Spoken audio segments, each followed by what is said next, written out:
Hello, hello. And yes, I am back here for another fabulous Genome Canada, Genome America Facebook Live, or at least I hope you find it fabulous. Yes, hello, everyone. Let me just make sure that notifications are working. You know, there's always a little delay here, but I've got the phone turned off, so no one is going to interrupt us today. Hello, everyone. It is so great to see you again today. My name is Michael Smith, the National Education Manager of Genome Canada, and I'm coming to you here from my palatial estate in Collingwood, Ontario, Canada. I'm about 2 hours north of Toronto, and I'm streaming here live in Genome Canada Facebook page, Genome America's Genome Sewing Machines Facebook page, Genome Canada YouTube, and Genome America YouTube. So no matter what platform you're on, there's always ways we can share the Genome love. So what are we going to talk about today? Well, we've been celebrating National Sewing Month. I can't believe this is already the end of September, but it's a great time to get back in our sewing rooms to do some fast, easy projects. Dust off the cobwebs as we've been away for the summer. And then thinking, well, maybe we're going to teach kids to sew, the grandkids to sew, nieces and nephew, or maybe you want to improve your sewing skills. So we've done some projects all month. You can go back to review on Facebook for 30 days or back to the YouTube channel to review at any time. Today, we're going to make these very cute and very addictive pillowcases that, yes, you can make your own pillowcases. This is regular quilting cotton that, my quilts in the back are all made from. We can use these for pillows, like pillowcases. Now, how fabulous is this? Maybe for a child, they want a special pillowcase that they'll take to a friend's house. And, with Halloween coming up, well, wouldn't this make a great trick-or-treat bag as well? Nice and big. Now, there will be an upcoming blog post. Look for it on Genome Life blog, so make sure you subscribe. This will be a blog post on how to make these pillowcases that I'm going to go over very quickly today. Basically, make them in any size. Just measure your pillow. This one is about a standard, which is just the regular width of fabric, about 45 inches wide. We need 3 pieces of fabric here. The main body piece I cut according to our blog post by our fabulous Genome Canada educator, Marie Agnes. It will be coming up, so look for it on Genome Life. This was the width of the fabric by 27 inches. So 27 inches long, so about 3/4 of a yard long, by the width of the fabric is typically, again, about 45 inch wide for your main body piece here. The cuff here, beautiful accent cuff, is 9 inches wide by the width of the fabric, again, by that 45 inch wide fabric. And then this cute little trim, this little accent trim, is 3 inches wide by the width of the fabric. So when you have them all cut out and lay them on your table, you're going to keep them all folded the way they come from the bolt, and then you're going to trim off all those selvage edges so everything is the same width, because not all fabric is exactly the same width. But we'll trim them all off together, get rid of all those salvages. So again, 27 inches by the width of the fabric for your main piece for a standard size pillow. The cuff is 9 inches by the width of your fabric, and this accent piece is 3 inches by the width of the fabric. So very simple, easy to do. These are so fun, so addictive. So let's flip around, because as usual, time will go by so fast. So let's flip here. Now, I will only be able to show a certain amount of this. Again, time always goes by so fast. But basically, what we're going to do is this burrito technique. We did it previously on the first of the month when we did the scrunchies, and we fold everything up together. So then when we're sewing it, there's no raw edges shown. So here is my cuff piece down on my table, again, 9 inches wide by the width of the fabric. All my salvages are trimmed off. So you first lay down your cuff, then you're going to lay on top of it wrong sides together. Typically, we're doing right side, good side to good side. In this case, we're doing wrong sides together. Of our cuff on the bottom is right side up. The main body fabric these cute little butterflies here. This main body fabric, again, is going to go wrong side together to your cuff. The right side is up facing me. So cuff on the bottom, this is the main body piece. We're going to align these cut edges and align the cut edges across the top. And then we're going to take our accent strip. This is that 3-inch wide strip by the width of the fabric. Again, all my salvages are cut off. We're pressing this accent piece in half, wrong sides together. So wrong sides together, press it. And then we're going to lay it here on top of, again, our main body piece with the cut edges all aligning across the top. The folded edge should be facing you here. So, and all of these edges are matched. So we match this. Now we can pin this across. We can use our Wonder clips to hold that together. And then we're going to fold up the other piece, the other side of your main body piece. We can just fold it up. This is where this burrito technique comes in. It's very cool. It's very fun. So I'm just rolling up my main body piece here. I don't want to include this, but I do want to expose. Here's my cuff. I do want to expose it because now I'm going to fold this over and match all these raw edges up here. Again, the sides should be matched and all across here, folding it up so everything is encased inside. This is the burrito technique. So it looks really weird, but this works so well. So again, you see all my layers in here. There is my cuff. There is my main body piece. Here is my accent band folded in half. And then I have my other raw edge of my cuff. So this is my little sandwich that I'm then taking to the machine.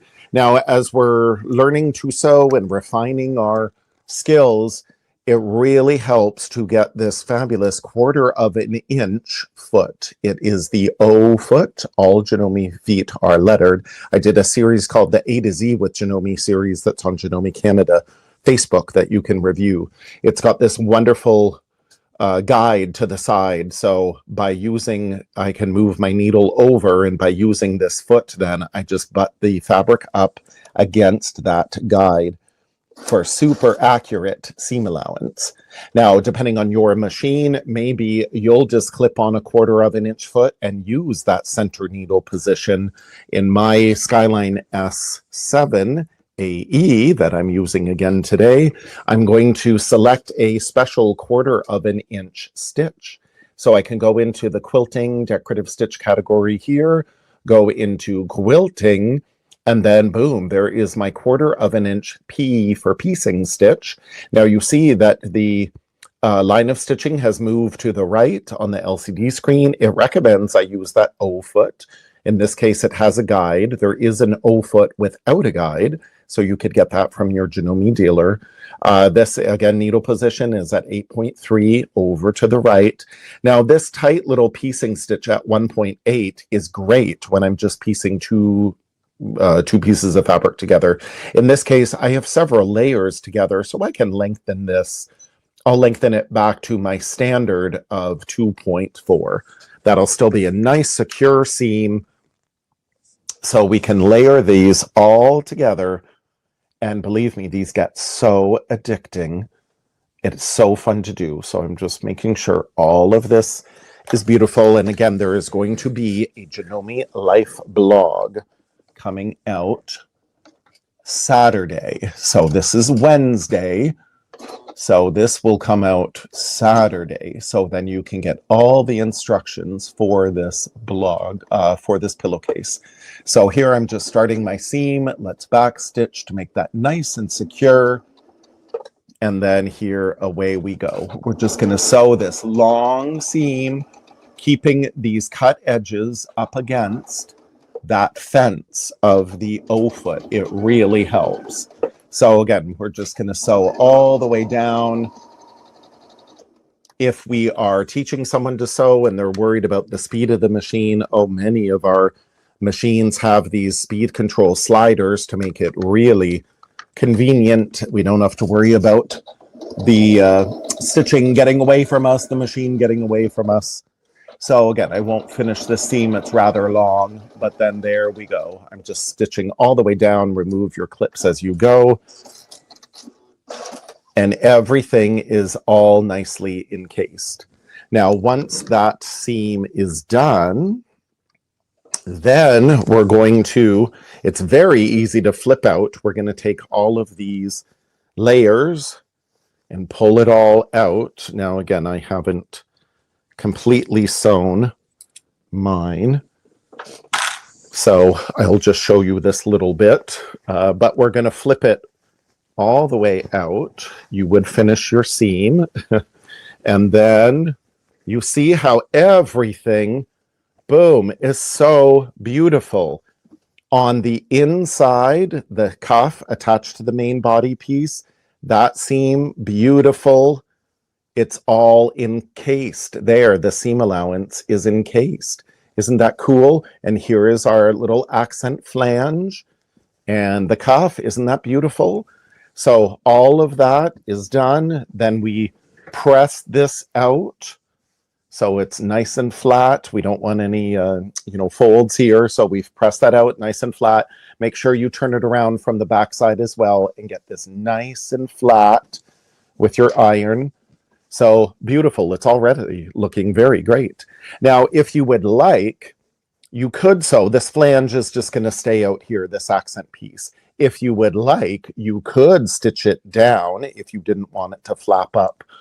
You could make a smaller band if you wish. You could do some decorative stitches. This is my pillowcase literally off my bed. I've been sleeping on it for quite some time, but you see that, of course, you get so addicted to these pillowcases, and your machine does so much. So I thought, how about I just use that beautiful serpentine stitch here, just as a little accent on my cuff. And then here to stitch down this part of that flange, I use some of the decorative stitches. There we go, where it says sweet. I always love to type out with the pattern combo tool there where it does stitch sweet love. And then there's a little heart, many decorative stitches you could use if you would like to sew down that flange. So that is possible. Now would be the time to sew down that flange if you wanted to. In this case, I'll just leave it. It's fine if you leave it. But again, why not embellish this more with some of your decorative stitches? So that's really cool. So once we have this all sewn, then we're going to take the pillowcase. And again, mine wasn't completely sewn just for the sake of time. But we're going to then fold this together, but wrong sides together. We're not going to do this right sides together. We're going to do wrong side together, and we're going to sew a French seam. And what I have this here. So the cool thing, French seams are, you take them from the garment industry in that they're encased. All the seam allowances are encased. So here is another finished sample here where I have my cuff all finished, and now I'm going to sew this seam. So I have wrong sides together, and now I'm sewing, matching my cuff, and then do take the time to match this accent band. We want to make sure these seam allowances match here, and the edges of the band should match. So I'm just going to sew 1/4 inch down. I've already started to, again, save time. So we're sewing 1/4 inch down, and I'll get right back to where I started here, or where I finished. There we go. Because then I wanted to go over this technique called pivoting. So when we're sewing, pillows in particular are great, or again, garment sewing of any kind, tote bags, we're sewing down. And again, we're using that 1/4 inch foot, so it's super accurate. So once I get down to the bottom here, I can stop sewing a 1/4 inch from this raw edge. Now, some of our Janome machines here have these wonderful markings on our patented needle plate. And I can see, oh, there's a 1/4 inch horizontal line right on my patented needle plate. So I know I'm a 1/4 inch from the edge of my fabric. Some of our presser feet also have, here on my 1/4 inch foot, for example, we have a little notch as well on the foot, a 1/4 inch. So we know from the raw edge, and that will be in line with that little notch, that it's a 1/4 inch from the needle. So I know when to stop and position my fabric. Now, many of our machines have an auto presser foot lift, and we can put our needle in the fabric. And we have this auto presser foot lift function. When I engage that, every time I stop sewing, the needle's going to drop in the fabric automatically, and the presser foot will raise. So maybe your machine has that capability. If not, you can always just turn the balance wheel to put the needle in the fabric and then raise the presser foot either by the auto presser foot lift, or maybe reach around and raise the presser foot.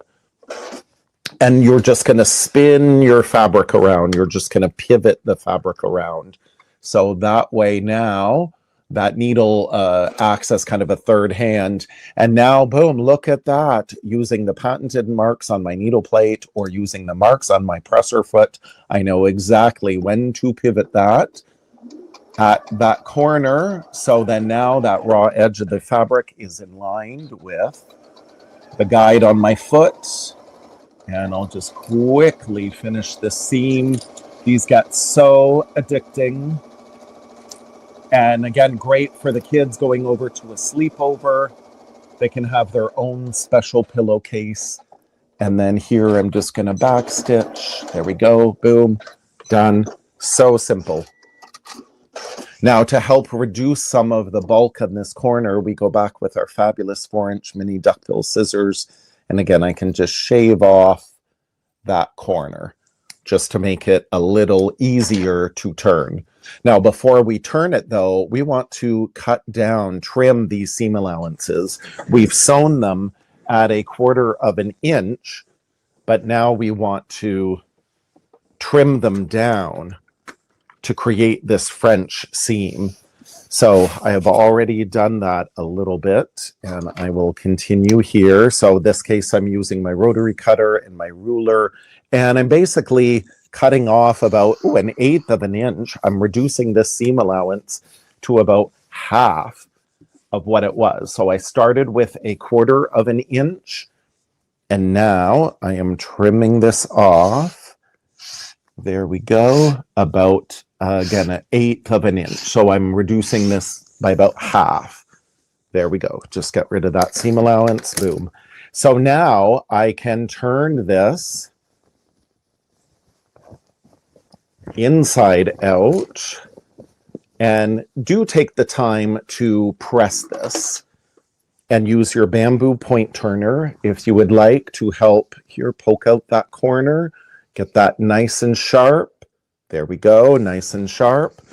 And then again, with our other corner, get that out, nice and sharp. Boom, boom, boom. Super simple. There we go. Boom, nice and sharp there. Beautiful. So now, again, you would take the time to press this. I don't have my iron near me, so I won't. I'll just finger press it here. It's wonderful to have a machine with the beautiful extension table. Here in Canada, at least, the Skyline anniversary machines have the extension table included. So that really makes it very nice to help support your work.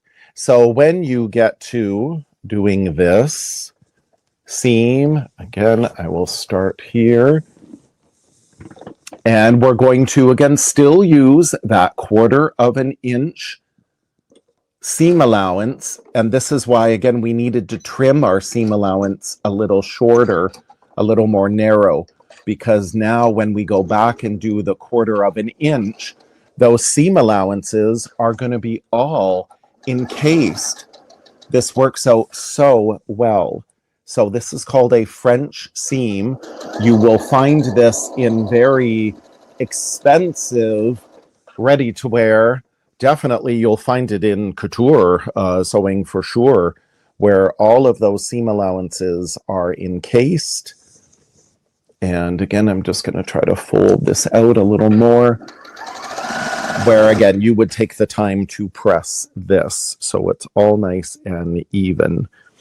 So yes, then this technique is a great technique to learn. You can use it in so many other applications. And it's a really good, again, more expensive finish because it does take a little time to do this, but it really works out well. So as I go up to this corner here, that again, I can pivot right on that corner. Boom, boom, boom. A little more. Ooh, maybe one little stitch more.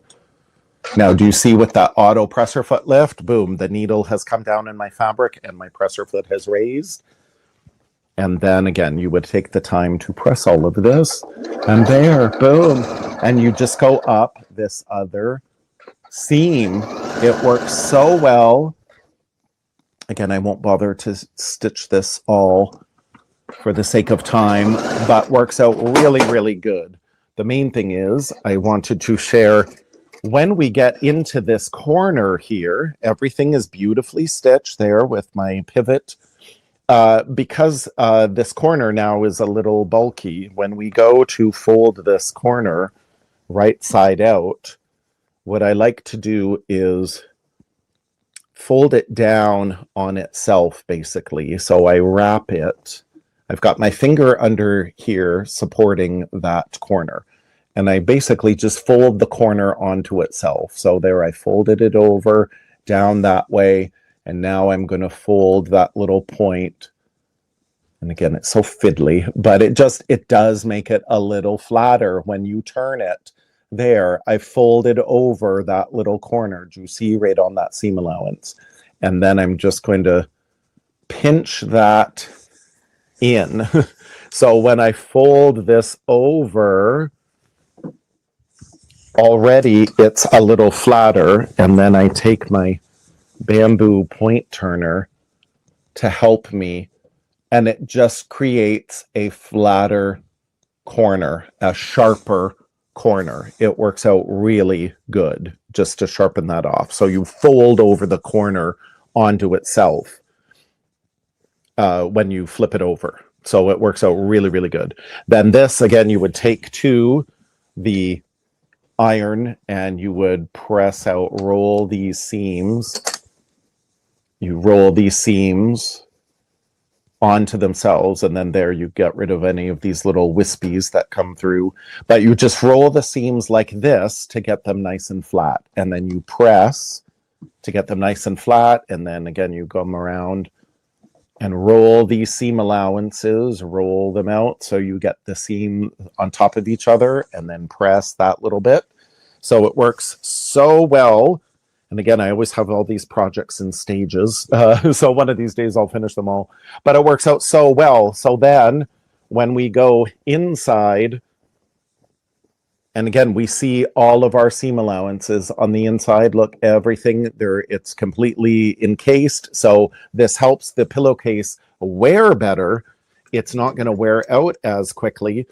And we'll definitely put up 2 more launderings. But it looks really, really good. And again, you'll see on my finished sample here, take the time to line up those accents here. They line up there beautifully. Everything is beautifully pressed. And again, it feels so much better. Now this I haven't even washed yet, but oh, these feel so much better when they're washed. But look at on the inside, how beautiful all that stitching is. Those seam allowances completely encased. And then again, you'll see my nice sharp corner there.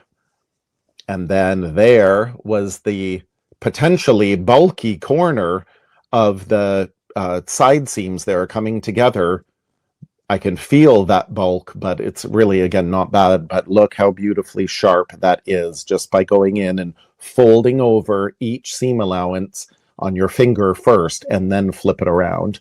It'll be nice and flat. So again, there will be a future Janome Life blog posted on Saturday.